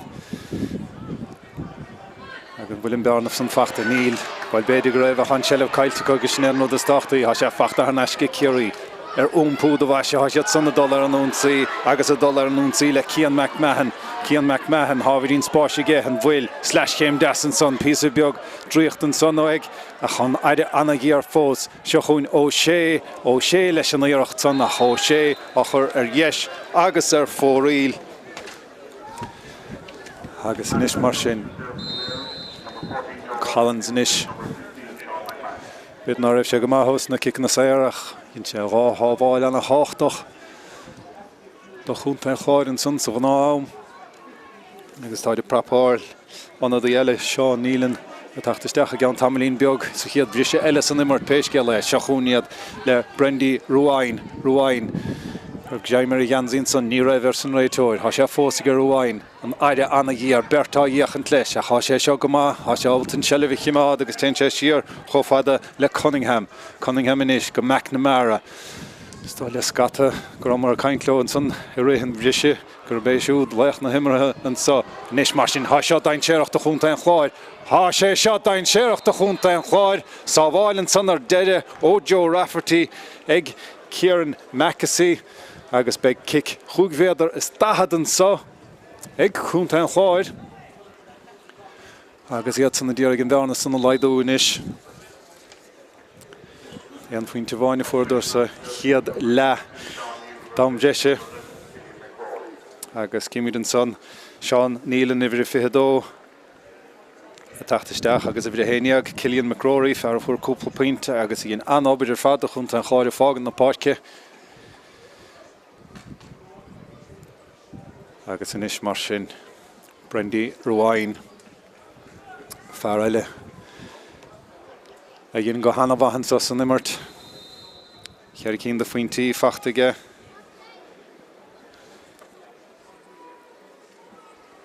agus é díorg cur leis sin inis ón gic cúgvéidir is chá scór sa a cóir gaoithige há sé puinteálta an ceann sa go háirdaige an ceann san buailte ach an ceann san ar chlé agus ar fóríl agus béide go míiste á cháisibh san fós Seacht nómatí nó mar sin fáca chunta an chláir hasa anna scailtear fad ó mechasí sa bháide. Nis mar sin iirecht míúlteach má hen san Harris sin trasnáin téan go dain agus go darafa sin pointe anna bhrá a cuinte a há chó áile le éon cheandas na pointe eile ach nic mór an sotranóna.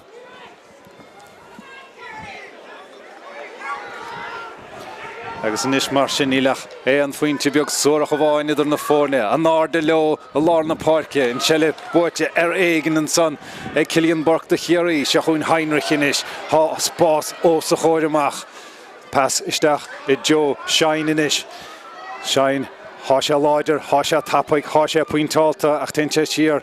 I lethe chúil leis an count inis há spás ag Kerry há imleor breise ag Kerry há bert imleor breise ag Kerry há baid ag Kerry in neidir na dála agus well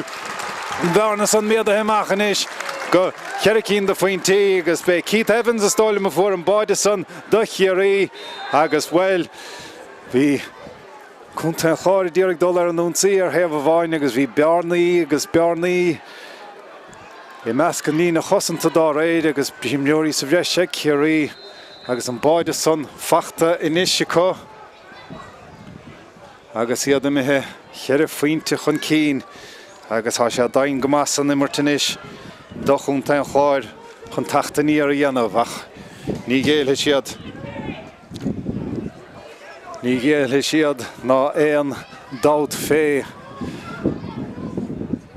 Nis mar sin an bhfuil baide ach ládách an bearna san nuas go héan faointe a bháin I gúnta an chláir se an lán cholaí fergal gnáin I dírig dul chun cíine an bhreis sé siar cho fada le órán Cunningham. Cúig nómatí fácathe có an baideoir take amach go lár na Páirce bín san dain séireach ach béidir go meach an cháid bhreise ó chunta an chláir gailar inis an selleh siar trasna an raisiad ní raisiad Cimátic Dylan O'Brien da hénig tamil beag eile go Luain ar naisige an aide anna gí ar bertágiachan leis an selleh cailtear a dala piucha suas a ríisige an brú damantan son ró amanta ar san réiteoid cic sé eile dócha gur bé Luain hénig a hóca go countsa agus anadí eile fós a tachtasteach ar an ngort de Kerry sin idir feiche ceathir Rob Staic ó bhíle a tachtasteach agus a fágant na Páirce há Cillian Burke well há na héan únsa neart agus ach faoin I bhí Cillian Burke tucha hiige an sa tróna I anna chóircar fadige le McNamara lár na Páirce fear an cháirta roimh óin Casey tacha ar neis chun na Páirce mar sin há cúgur díag ar neis idir Páirc ag cúnta an chláir agus cos céim bacaí Burke an sa agus fágant na Páirce in anta bhastócha go buineach an nuasa leagaíocht an san ó chunta an chláir agus well an lapadíl seo trasna bhíal a bháide há sé dain séireach há sé cún túrthach agus ní maith le bainisteoirí ná le cóteálathe ná le éine sin I gciscint an selleh fachta ar neis inis ag fear a cháirta roimh óin Casey ná honna a héis tacht go mór san immert agus iad ábhírí níos a fiseáilt ná na himneoirí a hosnig míní siar cho fada le Nílan an selleh cailte go Nílan a cha fachta ar neis ag cúnta an chláir agus ag Joe Rafferty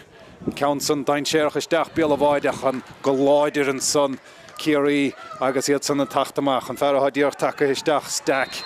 an selleh ag Staic leacach an talún agus be cic séir ag Kerry an dí eile fós a tachtasteach de Kerry cían fólaí ó chiil chomín a tachtasteach agus a fágant na Páirce tá Keith Evans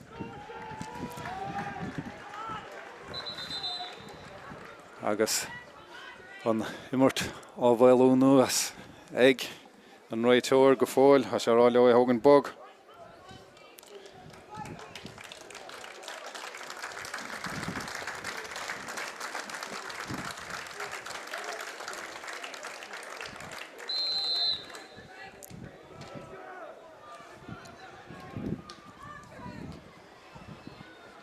se chun le Kerry inis báta óháin eile Fuisih tucha higan máidas an dóibh. Jaslo Cluiche an scór mar sin héin chun a bheisiúráta gá sin iarach anna bhreag sin puinte anna bhreag go chóileat beidir go bín buile mar a hinna muici mar nach foiile gáineo muid fáca san immartid sa agus well chóile go bín sin inis agus Kerry me he chuig fuinte chun cín thóg sé tamilmhatha an bearna sanna bhíadú thóg sé uair a chuig guile nach mórartha a cha sé sin dianta go agus is dócha gur bíad a bheith á dhéchant le cúnta chorcaí inis i gluthe canis chréocha mórtas fé fithe nó mún an tachtain se chúin ach níl an chluithe sa cíochnathe fós agus níl cúnta an chláir cíochnathe fós.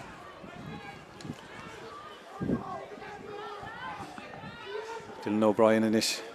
Diorig dul chun cína nachra dhéanamh an sellh puirte ar neisige Kerry. Ní le an bháide óras stig sa bháide. Tá sé ar siar stripsúil fe. Ní le an bhaid dianta bhfuil an Counson pointáta níl. Chunic mar an plana bhí ige ach an Counson methe ar fóríl. Well, buinean an dain sér gan dát leis an bháide óide tachtamach go lár na Páirce. Ach, ní raibh an iirecht pointáta róhaint ar dead son agus, well, Thomas Collins cúpla Sábháil maid diantaige bróbardach an bótáide son nach ní hócamí deide agus sin sa leanúmint dernach an sa ar Páirc Aibhistín de Staic. Cúnta an chláir jab ibre mór mílteachta Kerry an sa cháinúmint á cútibh le himmart fós a gin. Mar sin bed náfuil deir diantaige éon cheandas na fórna sa ó hebh scórálacha. Maine hin inis an lán chulaí a dul siar. Chofad le Darrell Callahan agus Kerry beidir go bhíod faoi rághuiile ar a ggóir le hénig a cha anna shreidúnt ar fad a dul de mreoirí chunta an chláir an sa mar a sé ráit cúpla báta gom nar thug paon daoine seans dóibh a tachtan sa go Páirc Aibhistín de Staic a tacht go Páirc Peile chorthain chun Mórdha seo an uirigh ach idir go hanamh chuirde go dtí am Bres sé lábhseáilt ar an dalamh an son ag imreoir an chláir agus be cic sé eileann sa ag Kerry. Agus ní bheith géan deabhartha imreoirí ar an dalamh agus crampúí a carastóibh ní nach chúntach té sé méid san imirtha hádianta chun sa tróna. Mumhan inis de Kerry. Jaslo beidir chur leis an scór inis imreoir sa bhreise có hana bearnaí a goscailtain sa do réir chéile agus a bhfuil scór eile fachtain sanna Kerry níl go dainn an Counson ar fóríl. Anna do eile tachtasteach do chunta an chláir don neomant dearnach Aaron Kelly ó chuman bhfuil tóna seanna tachtasteach agus a fágan na Páirce i bhrenaid James Corran. Bhí chuis céim bhacaí James chomá ach bhí annach chluige an Mumhan sanna lár na Páirce. Is mar sin, seo chuún cúnta an chláir. Jaslo deire a chur leis an scóráileann sa ar Páirc Aibhistín de Staic an sa tróna. Ceann dain séireach a stecha Joanna Cairnáig fachta ag an bolaí mór an san agus báide fachta ag cúnta an chláir agus well as an tíilte có mar ní dóilm go bhíoach éinerá gur bearna chuig faointe na fórna sa ó ceann na himmartha. Cheir bháid is scailte hásta go Kerry ní bheisiad sásta leis sin ná feic mar é a bhíochant i Joe an chluithe canis. Cai siad feabhsú sa líne lán chúil hecha sin inis an báideoir Thomas Collins a mo lár na Páirce agus há cic séir go Kerry inis agus beag just deise go sun beidir chur le na scór an dáinúmanta am cútibh cíochnathe inis agus an bheart dianta éigean téis am bhreise ag Kerry agus well ar bhfuil únta tucha ag imreoirí an chláir an sa agus ní héanúna fean spéir go bhfuil chuide go sínte ar an dalamh agus iad bétáilta go má téis an chluithe sa ní bheith Kerry sásta lena de spántas go háirithe sa chiad lehan sa ach an bheart dianta go an sa chluithe Leathcheannais sa Craobh chomórtas fé scór blian na mún ar éigean an scór deirigean sa ar Páirc Aibhistín de Staic Kerry a héana fithe cúnta an chláir a ceathair a naoi.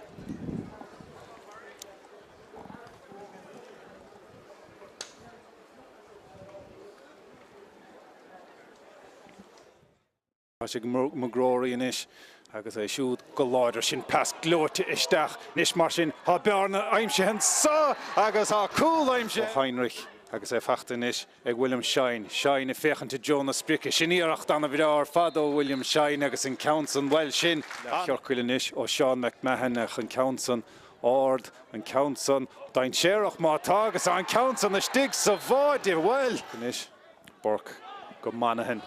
Harvardín spáisige buile sé seilena chetóig go ríist in Counson níos fear ná an Coun a bhfuil an sa chiad le se chuún Cian McMahon inis agus se chuún Rob Monaghan inis Monaghan a túirt fé sin puint anna bhíar fad a slíomháin slíile ach well bhín pas an libar nach ó sé há son fós é Kerry mátá agus in Counson seolta Harris an Trasláin agus an iirecht son Iirecht anna bhahar fad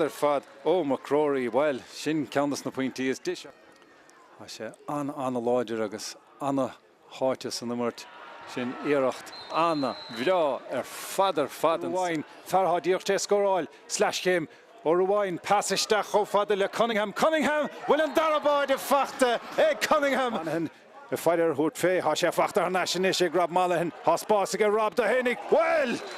bhí chance a túirt fé bháil se leh cailteige ach fachta ar naisian cúnta an chláir agus ag magróirí báta bhain eile /céim weig siúd iirecht weig siúd pointe weig siúd agus an bhearna san chun cainte le William Shine na stóilm agus cárta díideach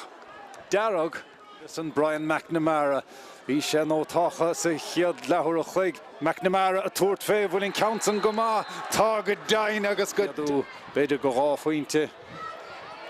Tá sé ag ó sé le foiir le ciúis na bróige san dianta go má há seo dain séireachta chunta an chláir há sé seo dain séireachta chunta an chláir sa bháilinn san ar deire ó Joe Rafferty ag céar anna scailtear fad ó Mecasí sa bháide níos mar sin iirecht míúlteach má hen san Harris an Trasláin I lethe chúil leis an Counta níos há spásaige Kerry há imleor breisige Kerry há bert imleor breisige Kerry há báidige Kerry in nedan Yes, lo leis an scór mar sin héin chun a bheith siúráilta gá sin iirecht anna bhreag agus sin puinte anna bhreag agus chóileat béidir go bín buile mar anóna Caun dain séireach isteach a Jóna Cernóig fachta ag an bolaí mór an san agus báide fachta ag cúnta an chláir agus